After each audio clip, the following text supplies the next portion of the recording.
હસતો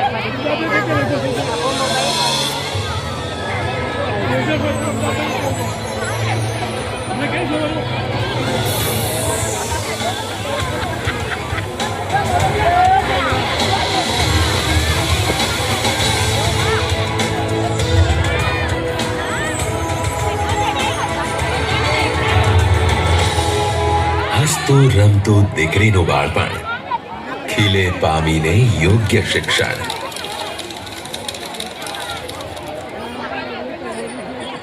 ભણતરનો સમાન હક મળે, શિક્ષણનું સોપાન દીકરી ચડે. દૂર થાય સઘળી દુવિધા, શાળામાં મળે સંપૂર્ણ સુવિધા.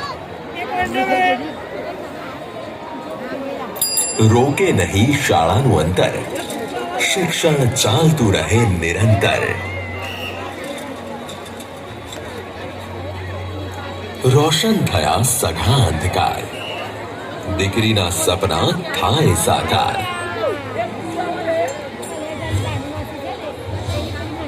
શિક્ષણ છે તેનો અધિકાર, રોકે ના એને કોઈ પડકાર.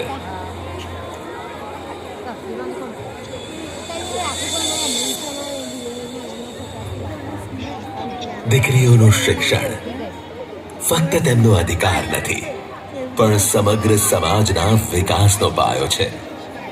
જ્યારે એક દીકરી શિક્ષિત થાય છે ત્યારે તે ફક્ત પોતાનું જ ભવિષ્ય ઉજ્જવળ નથી બનાવતી, પરંતુ સમગ્ર રાષ્ટ્રને પ્રગતિના માર્ગ પર લઈ જાય છે. ભારતમાં કન્યા શિક્ષણનો પાયો ઇતિહાસના પાનાઓમાં ઊંડે સુધી કોતરાયેલો છે. 18મી સદીમાં માલવાના રાણી શ્રી અહલ્યાબાઈ હોલકરે સમાજમાં કન્યા શિક્ષણના ક્ષેત્રમાં એક આગવી પહેલ કરી અને કન્યાઓ માટે ખાસ શાળાઓ સ્થાપી. વડોદરાના મહારાજા શ્રીમંત સયાજીરાવ ગાયકવાડે પણ કન્યા શિક્ષણને સામાજિક સુધારનો આધાર બનાવ્યો. તેમણે કન્યાઓ માટે મફત અને ફરજિયાત શિક્ષણ શરૂ કર્યું અને ખાસ શિષ્યવૃત્તિની જોગવાઈ કરી. આધુનિક ભારતમાં ડોક્ટર સર્વપલ્લી રાધાકૃષ્ણન જેવા વિચારકોએ શિક્ષણને સૌ માટે સુલભ બનાવવાનો પ્રયાસ કર્યો.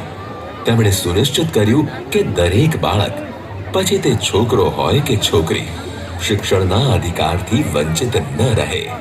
અને પરિવર્તનના પ્રહરીઓની કન્યા શિક્ષણની આ મશાલને ગુજરાતમાં વધુ પ્રજ્વલિત કરી ગુજરાતના ભૂતપૂર્વ મુખ્યમંત્રી અને દેશના વર્તમાન પ્રધાનમંત્રી શ્રી નરેન્દ્રભાઈ મોદીએ તેઓએ રોપેલું કન્યા કેળવણી અને શાળા પ્રવેશોત્સવનું વિચાર બીજ આજે એક વટવૃક્ષ બની ચૂક્યું છે.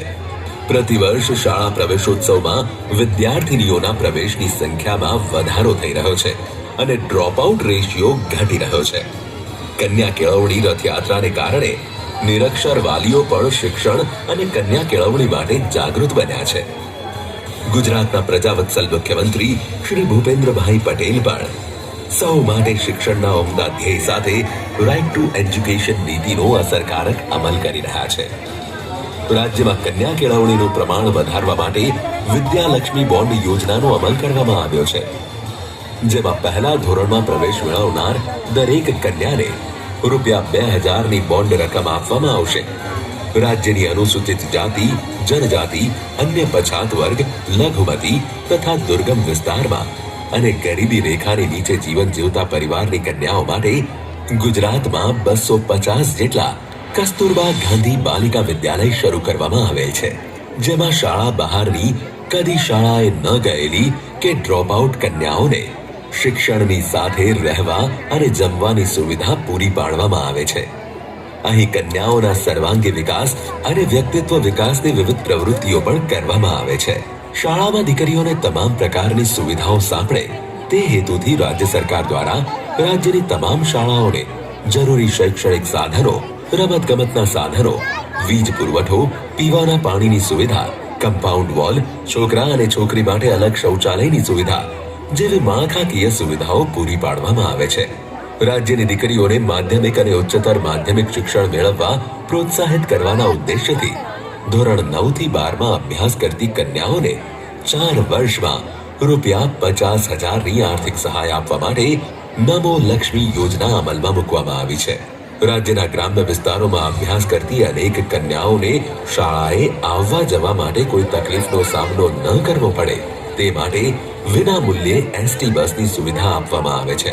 સાથે જ સમાજના વંચિત વર્ગની દીકરીઓને યોગ્ય સુવિધાઓના અભાવે શિક્ષણ છોડવું ન પડે તે માટે અનુસૂચિત જાતિ અને વિકસતી જાતિની કન્યાઓને રાજ્ય સરકાર દ્વારા સરસ્વતી સાધના યોજના અંતર્ગત અને આદિજાતિ સમુદાયની વિદ્યાર્થીનીઓને વિદ્યા સાધના યોજના અંતર્ગત મફત સાયકલ આપવામાં આવે છે. સરસ્વતી સાધના યોજના અંતર્ગત અત્યાર સુધીમાં કુલ 18,68,067 કન્યાઓને સાયકલનો લાભ આપવામાં આવ્યો છે અને વિદ્યા સાધના યોજના અંતર્ગત છેલ્લા 10 વર્ષમાં 3.78 લાખ જેટલી કન્યાઓને સાયકલનો લાભ આપવામાં આવ્યો છે. વળી ગુજરાતમાં અનુસૂચિત જાતિની કન્યાઓને વાર્ષિક આવક મર્યાદા ધ્યાનમાં લીધા વગર પોસ્ટ મેટ્રિક શિષ્યવૃત્તિનો લાભ આપવામાં આવે છે. કન્યાઓને ઉચ્ચ અને તકનીકી શિક્ષણ માટે પણ રાજ્ય સરકાર દ્વારા આર્થિક સહાય પૂરી પાડવામાં આવે છે. મેડિકલ ક્ષેત્રે કારકિર્દી બનાવવા ઈચ્છતી દીકરીઓને નાણાકીય સહાય પૂરી પાડવા માટે ગુજરાતમાં વર્ષ 2017-18 થી મુખ્યમંત્રી કન્યા કેળવણી નિધિ યોજના શરૂ કરવામાં આવી છે. આ યોજના હેઠળ અત્યાર સુધીમાં 19,776 તેજસ્વી વિદ્યાર્થીનીઓને રૂપિયા 573.50 કરોડની નાણાકીય સહાય પૂરી પાડવામાં આવી છે. આ યોજના અંતર્ગત વર્ષ 2023-24માં મેડિકલ શિક્ષણ લેતી 4,982 વિદ્યાર્થીનીઓને રૂપિયા 171.55 કરોડની સહાય આપવામાં આવી છે. આપણા દેશમાં શિક્ષણને દીકરીઓનો મૂળભૂત અધિકાર જ નહીં, તેમની પ્રગતિનો આધાર પણ માનવામાં આવે છે. આપણા દીર્ઘદ્રષ્ટા પ્રધાનમંત્રી શ્રી નરેન્દ્રભાઈ મોદીએ તેઓના વિઝન 2047 અંતર્ગત એક સમર્થ અને શિક્ષિત ભારતના નિર્માણનું સ્વપ્ન અંકિત કર્યું છે, જેમાં દીકરીઓના શિક્ષણને સર્વોચ્ચ પ્રાથમિકતા આપવામાં આવી છે.